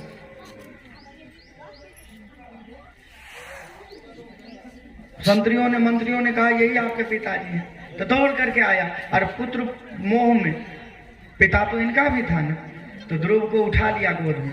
लेकिन जब गोद में राजा के सिंहासन पर उसकी माता ने देखी ना, मन में सोचने लगी राजा तो मेरा बेटा ही बनेगा, ये तो मेरा सौतन का बेटा आज गोद में बैठा है सिंहासन पर, कल कहीं मेरे बेटे का, क्योंकि ये बड़ा है, कहीं मेरे बेटे का ना स्थान छीन ले। दौड़ करके आई, ध्रुव को उठा करके नीचे फेंक दिया, अपमानित किया। तू अभागा है, तू इस आसन पर बैठने के लिए योग्य नहीं है। और जब बैठना चाहता है तो तब साराध्य पुरुषम तस्मैवानुग्रहेण में जा, और जंगल में जाकर के तपस्या कर। भगवान खुश हो जाएंगे ना, तो उनसे वरदान मांगना कि वो तुझे मेरे गर्भ से जन्म दे। पहले तो कहाँ जाएगा, अपमानित किया, जंगल में जाएगा तो शेर गीदड़ हिंसक प्राणी छोड़ेगा, अपमानित कर दिया। और ध्रुव रोते रोते अपनी माँ के पास पहुंचा, सुनीति के पास, और सुनीति ने, अब देखिए माँ ने देखा ना तो और पूछा कारण, तो मंत्रियों ने कह दिया सारी बातें जो उस महल में हुई थी। तो कहा बेटा इसमें बुराई क्या है, जब आपके माता पिता दोनों कह रहे हैं जंगल में, माता कह रही है तब करने चाहिए, तो आपके पिता तो एक पृथ्वी लोक के मालिक है और वो परमात्मा तो त्रिलोक के मालिक है, तो आप क्यों न उनके गोद में बैठते हो? अपमान का बदला लेना है, दिखाना है उस माँ को, देखो मैं बैठता हूँ कि नहीं सिंहासन पर। क्रोध था और क्रोध में ही निर्णय ले लिया कि मैं एक बार परमात्मा का, माँ के भगवान कहाँ मिलते हैं। कहा बेटा ये तो नहीं मुझे पता, लेकिन जंगलों में जाकर के लोग उनके नाम का जप करते हैं, कीर्तन करते हैं, तप करते हैं। तो 5.5 वर्ष की अवस्था, माँ को प्रणाम किया। अब बोला वाला अभी ये भी पता नहीं है कि भारत में 4 प्रकार के मौसम है, अभी तो गर्मी है, सर्दी आएगी तब क्या होगा वहां पर, लेकिन चल पड़े भगवान से मिलने के लिए। लेकिन भगवान से मिलाने के लिए एक गुरु होता है, बिचौलिया, पता है ना। लेकिन आजकल हम क्या करते हैं, बात समझिए, हमारा विवाह कोई पंडित पढ़ाता है ना, पहली बार लड़की को फेरी करा के कौन मिलाता है, पंत। अच्छा लड़की मन में ये सोचे कि इतना सुंदर लाड़ा मुझे पंत ने मिलाया, तो लाड़ा छोड़ के पंत के पीछे नट जाए तो अच्छा होगा कि नहीं, अच्छा होगा क्या? मैं क्या कह रहा हूँ कि मेरी बात समझिए, गुरु नाम से डरने की जरूरत नहीं है आपको, गुरु नाम का गुरु है ही नहीं। मैं बताऊं क्या होता है, संसार में 3 ही चीज है, परमात्मा जो भगवान राम जी है, और दूसरा जीवात्मा जो हम लोग बैठे हैं, बिल्ली कुत्ता मकीरी सब में, मतलब चींटी सब में है, और तीसरा है भगवान की माया। उभय घड़ी में सोहे कैसी, ब्रह्म जीव बीच माया जैसी। ब्रह्म जीव और उसके बीच में उसकी माया। सीता जी के लिए गोस्वामी तुलसीदास जी, ये तीनों का चक्कर है। गुरु भी जीवात्मा में आता है कि नहीं आता है? आपके गुरु चाहे जितना मर्जी बड़ा है, गुरु जीवात्मा में है ना। मुक्त हो जाएंगे तो हनुमान जी की कृपा से अच्छी बात है, मुक्त हो जाए, आप भी मुक्त हो जाइए। तो गुरु नाम से डरना नहीं है, हाँ एक मार्गदर्शक चाहिए। आजकल क्या हो रहा है कि गुरु नाम के दुकानदारी चलाया जा रहा है, इससे मुझे बहुत दुख होता है। गुरु बनाते किस लिए? भगवान से मिलने के लिए। और गुरु जब आपको कहेंगे ना कि आप यहाँ आएंगे तभी मुक्ति होगी, इस समझ जाइएगा दुकानदारी है। आप यहीं जाइए, चाहे वहीं जाइए, चाहे आप अखाड़ा में जूना अखाड़ा चले जाइए तभी मुक्ति होगी, चाहे निरंजनी अखाड़ा जाइए, चाहे निर्मोनी, चाहे कई आदमी कहेंगे ब्रह्म कुमारी, अब वो भी है भगवान को प्राप्त, अब वहीं जाएंगे आत्म कल्याण होगा। ये सब दुकानदारी है। चाहे राधा स्वामी है, हाँ किसी न किसी गुरु से जुड़िए। मैं खुद जाता हूँ, ब्रह्म कुमारी भी जाता हूँ, राधा कुमारी स्वामी भी जाता हूँ। अरे मैं तो फिर भी मुक्ति के लिए कहीं जाता हूँ। ये बातें वो करेंगे जो कहीं न जाते हैं, न किसी को जाने देना, न किसी को मुक्त होना देना चाहते हैं। मैं ये नहीं कह रहा हूँ, लेकिन मैं ये कह रहा हूँ कि दुकानदारी ठीक बात नहीं है। गुरु तो इसलिए चाहिए कि भगवान मिल जाएगा, भगवान की प्राप्ति हो जाए। तो जरूरी नहीं है वहीं पर जाकर के आप तप करेंगे तभी आपके गुरु मिल जाएंगे, भगवान मिल जाएंगे। नारद जी जो गुरु बनाया तो मथुरा में भेज दिए, एक बार भी नहीं कहा कि मेरे पास आइए। और ध्रुव को मिला कि नहीं मिला, या आगे कथा सुनिए। कोई ना कोई गुरु चाहिए। गुरु होता है मार्गदर्शक, आपको बताएंगे कि देखो भूमियाल वाला रास्ता ये है, नगरी वाला रास्ता, अब जिस पर आप जाएंगे आप सोचिए। गुरु ने आपको इससे आगे, हाँ पर एक बात है, कुछ क्या है कि जनक जी के दरबार में नव योगेश्वर सुने हैं ना, पिपलाद, प्रबुद्ध, कवि, हरि, ये सब शास्त्र में नव योगेश्वर है। तो प्रबुद्ध का मतलब होता है जगा हुआ, और जो खुद जगा होगा ना वही दूसरे को उठा लेगा। और जो खुद सोया है, तो हमारी माता जी है ना फुलवार बनाती है। हमारी बागवीत निकल रही थी, पुरुषोत्तम पंडित जी है ना, तो हम सब इकट्ठे रहते हैं। अब मैंने बात करी, मैंने उनके 2-3 को बात तो, लेकिन बड़ी शाल ना फुलवार रोटी खिलाती है माता जी, तो इसलिए मैं शाल भजन सुनाता हूँ आपको। चुप करिए, बोलिए राधे राधे। और बातें होती रहती हैं, सुलझे हुए हैं, ये बात नहीं है। तो हमारे कहने का मतलब है कि गुरु की आवश्यकता है। बिना पशु तुल्य हो जाएंगे गुरु मंत्र के बिना। तो नाम जो तिरमिला है ना, वही आपको प्रबुद्ध का मतलब होता है जगा हुआ। जो स्वयं जगा होगा ना, वही दूसरे को उठा लेंगे। तो मैं माता जी से क्या बात कर रहा था, माता जी जब से कुंभ से आया हूँ मेरी नींद ही नहीं खुलती। सही बात नहीं कर रहा हूँ, मैं जाग जाऊंगा लेकिन बैठ के ऐसे करते रहूँगा। तो पता नहीं क्या हुआ, बीमार हो गए थे जब कुंभ में गए ना, आकर के बीमार हो गए थे। तो 29 वाले में अमावस्या में देख ही लिए होंगे क्या हुआ। अभी भी देवी जी की दवाई चल रही है, कई बार एक्सरे करवाया है। बोलिए राधे राधे। तो जो मैं खुद सोया हुआ हूँ तो मैं किसी को थोड़ी उठा लूंगा। इसीलिए गुरु करिए जानकर और पानी पीजिए। देख रहे हैं, गुरु ऐसे नहीं, मतलब जल्दबाजी नहीं करिए। अच्छा एक बात है, आपकी बेटी का रिश्ता या आपको बेटे का रिश्ता कहीं पे आप कोई रबाड़ा बनता है, करवाते हैं, तो आप उसी की बात पे रिश्ता कर लेते हो कि खुद भी पता करते हो? खुद भी पता करते हैं, रिश्तेदारों से किसी से पूछते हैं क्या? आश्चर्य की बात है, आपकी बेटी को दुख ना हो, आप 50 आदमी से पूछेंगे। और आपकी आत्मा 84 में न गिर जाए। आप जगदम देख लिए शास्त्री बड़ी शायद कथा सुनांदा, दियो मंत्र मारो, शास्त्री भी फूंक मार दिया। पता है कि अब एक बार जब इसको चेला बनाएंगे ना शेष, अब ये कहाँ जाएगी? जहाँ जहाँ मेरी कथा होगी दौड़ते रहिए, और जब भी आएंगे 500, 1000, 2000 मिलता ही रहेगा। देख रहे हैं गुरु भी ऐसे ला रहे, भगवान हनुमान जी क्या करें, युग का प्रभाव है कि क्या है, मैं समझ नहीं पा रहा हूँ। तो लेकिन मेरी बात सुन, ऐसे ही नहीं कि एक बार शास्त्री ने पहले आप पर रखिए, मेरी बात रही ना, तो सही में मैं गुरु मानता ही नहीं हूँ अपने आप को, क्योंकि मेरे गुरु भी हैं और मैं गुरु लायक हूँ भी नहीं। गुरु में बहुत गुण होना चाहिए। मैं समझता हूँ ना, मैं अपने अंतःकरण को जानता हूँ।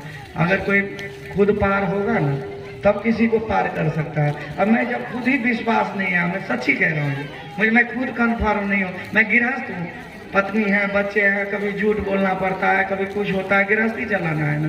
तो हम कैसे मान लें कि हम पार पहुँच जाएंगे? और जब नहीं पहुँचेंगे तो फिर हम कैसे गारंटी ले? रही बात लेने देने की, तो हम जानते हैं कि कोई हमारे हाथ का रखेगा, हमारी किस्मत का थोड़ी रखेगा। हम नहीं भी गुरु बनाए तब भी ना 10-10 बार, एक जगह पे 20-20 बार कथा किया। और भागवत ही नहीं, राम कथा, शिव महापुराण, देवी भागवत, आपको पता लग गया होगा कि थोड़ा बहुत हनुमान जी की कृपा है। तो जो हम जानते हैं, मैं कह रहा हूँ कि गुरुओं से जुड़िए, अच्छी बात है, लेकिन जांच परख करके, संभल करके। एक बेटी का रिश्ता करते हो, बेटी को दुख ना हो जाए, 50 आदमी से पूछेंगे। और गुरु के टाइम पे किसी से नहीं पूछा, बड़ी शाल भजन सुनांदा, चलो चलो फूंक मारो, ये बात ठीक नहीं है। बोलिए राधे राधे। ध्रुव किसी गुरु के पास में नहीं, आज ना गुरु ही चल करके ध्रुव के पास में आ रहे हैं।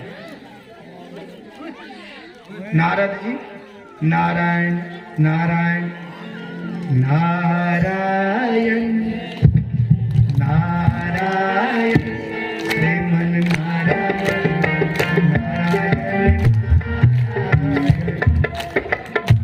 नारायण नारायण नारायण, श्रीमन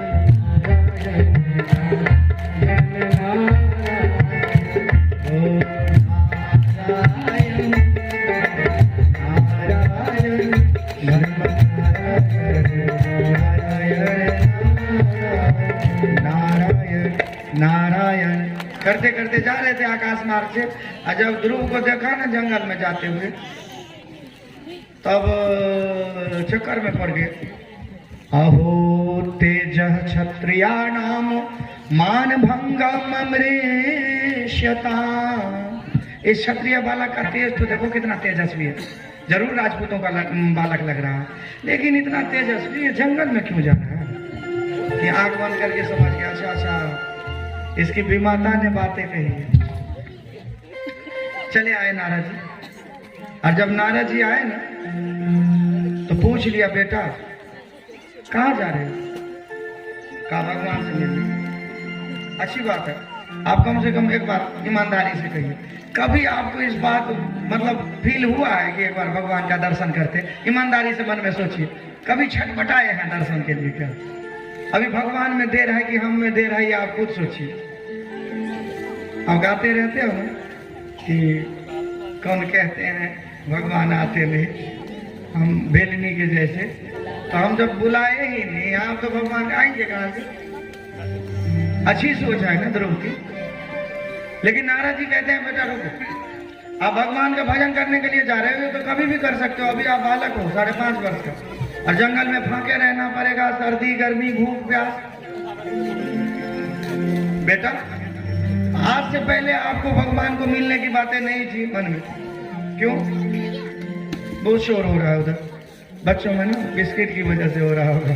बोलिए राधे राधे। पहले बच्चों को दे दीजिए ना, शोर करेंगे तो फिर वो बात नहीं होगी। बोलिए राधे राधे। देख रहे हैं कितनी सेवा, बहुत यूथ सब बच्चे सब जब जवान देख रहे हैं सब, मैं बहुत खुश हूँ कि देख रहे हैं भगवान के लिए ऐसा ही होना चाहिए। 66 करोड़ 66 करोड़ दुनिया कुंभ गई। बात ये नहीं है कि आपका पाप धुला कि नहीं धुला, चलिए वो तो धुल ही गया, हनुमान जी ऐसे नहीं कहते हैं, लेकिन कम से कम ये तो बात है ही ना कि कितनी दुनिया अभी भी सनातन के लिए वहां पर पहुंच गई भूखे प्यासे। ये बात है कि देखिए सनातन में कैसे यूनिटी आ रही है, एकता आ रही है। मैं वही कह रहा हूँ, एक होकर के रहिए, अपने धर्म की बातें आती है, समाज में सेवा सबकी करिए, ऐसी बात नहीं है। राधे राधे। नारद जी कहते हैं आज आपके मन में भगवान से मिलने की बात ही हुई ना, ऐसा क्यों हुआ? पहले आप नहीं सोचे, क्यों? क्योंकि आपकी विमाता ने आपको बातें कही, और अपमान जो है ना वो शरीर का होता है, आत्मा शास्त्र है। अच्छा एक बात सुनिए, आप सोचेंगे हम नारायण बलि कराते हैं या अग्नि संस्कार कराते हैं, शरीर मुक्त हो गया। तो शरीर हमारे दो है।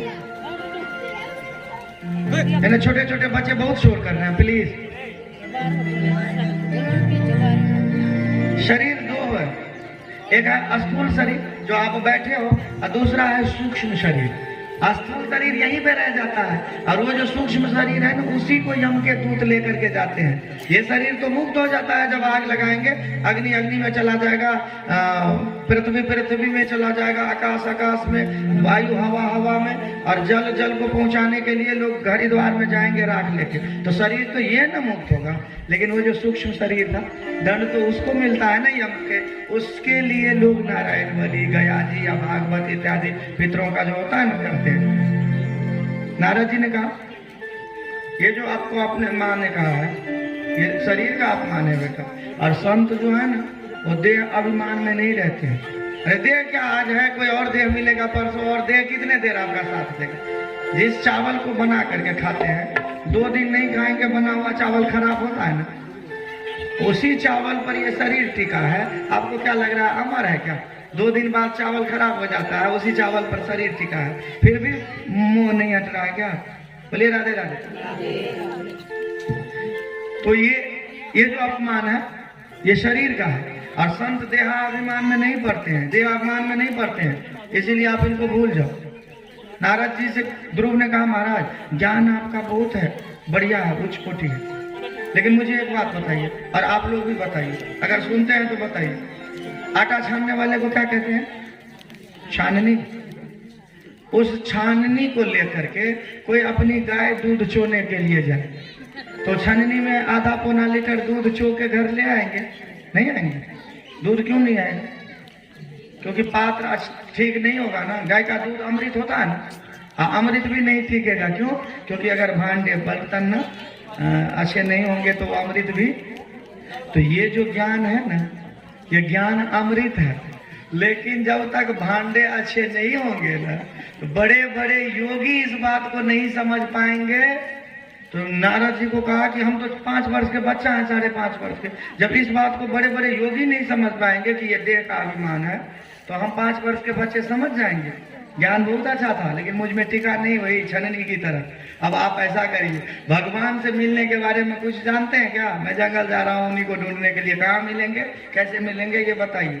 तो नारद जी ने कहा हाँ मैं ये भी जानता हूँ, कहाँ मिलेंगे कैसे, तो सुनो। तथाच गच्छ भद्रम ते यामुनायस तटम शुचि। आप यहाँ से मधुबन में जाइए, यमुना जी के तट पर, राधा रानी का पावन वन वृंदावन। वन संसार में बहुत है, लेकिन वनम वृंदावनम नामम, वृंदावन के समान दूसरा कोई। जय जय श्री राधे। कहा बेटा वहां पे जाओ, अब वहां पर ना मेरे मंत्रों को आप किसी भी जंगली जीव जंतु का डर मत करना, ना कोई मरने पाए ना कोई मिट जाए। मंत्र जपो ओम नमो भगवते, ये द्वादश मंत्र है ना, द्वादश अक्षर परम गुह्य, ऐसे मैक पर नहीं बोला जाता है। अरे आपको 1 मिनट की बात है, 10-5 हजार रुपया होगा ना घर में, तो आप कितने संभाल के आए होंगे, नहीं? और ये तो जीवन मुक्त करने वाला चीज है, गुरु कैसे मैक में बोल सकता है? और आजकल गुरु क्या करते हैं, शिष्य बहुत होता है बुला लेंगे, और गुरु जी मैक में ही मंत्र पढ़ लेंगे, मंत्र का भी प्रभाव उसी तरह से होगा, नहीं होगा क्या? अरे पहले गुरु कान में धीरे से, कोई दूसरा व्यक्ति न सुन ले, क्योंकि ये 84 मुक्त करने वाले हैं, कितना गु होगा, कैसी सीक्रेट चीज है, तो छुपा के रखना चाहिए ना। जो कीमती चीज हीरे वाली अंगूठी होगी ना, वो आप कैसे रखेंगे? एक लोहे वाली मैं पहना हो, कहीं गिर भी जाए तो कोई फर्क है? तो जितनी कीमती है उतना तो कहिए, जो 84 मुख आएगा कितनी कीमती होगी, वो कैसे गुरु जी मैक में बोल सकते हैं? तो कान में फूंक मार दी और कहा भगवान के रूप का ध्यान करना, तो भगवान की कृपा हो जाएगी, 6 महीना में तुम्हें दर्शन हो जाएगा। गुरु बनाने से नहीं, गुरुओं की बात मानने से कल्याण होता है। नारद जी उधर भेज दिए और खुद चले आए उतानपाद राजा के राज में। उतानपाद चतुरंगिनी सेना तैयार कर रहा था। नारद जी को देख करके प्रणाम किया, पूछ लिया नारद जी ने, राजन क्या बात है, कोई तैयारी हो रही है, युद्ध होगा क्या? कहा नहीं महाराज, हम अपने पुत्र को ढूंढने के लिए जा रहे हैं। तो दुनिया जानती है नारद की बातें रद्द नहीं होगी, कहा कोई ढूंढने की जरूरत नहीं है, आपके पुत्र को कुछ नहीं होगा, मैं आशीर्वाद दे करके आया हूँ, 6 महीना में खुद ही दर्शन करके आ जाएंगे। और दुनिया जानती है कि नारद की बातें झूठी नहीं होगी, बेकार नहीं जाएगी, तो सब मान लिए, छोड़ दिए और उधर गए और गुरु जी के बात मान करके जमुना जी में स्नान किया। बाहर आए, एक बूटा के नीचे बैठ गए और ध्यान लगा लिया भगवान का, ओम नमो भगवते वासुदेवाय मंत्र का जाप शुरू कर दिया। और मुझे लगता है कि टाइम हो गया, तो ध्रुव के वंशों की कथा सुनाते हैं, आपने सुनी भी होगी। तो आइए मधुबन राधा रानी का पावन वन, इसीलिए राधा रानी के चरणों में एक कि राधा रानी मेरे साथ है, फिर डरने की क्या बात है। गए कभी वृंदावन? अच्छा, अवध वहां जहां राम निवास, अयोध्या उसी को कहते हैं जहां राम जी बसते हैं, और राम जी रमनते कन कन में बसते हैं। इसीलिए अगर मन में श्रद्धा हो ना, तो ये भी वृंदावन की समान पुण्य देगा। तो आइए राधा रानी के चरणों में जय जय श्री राधे, और इसके बाद आरती भी होगी।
राधा की बरसात है, मेरी लाडों की क्या बात है, राधा रानी मेरे साथ है, फिर डरने की क्या बात है।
हाँ, क्या कराना है? चली रही है।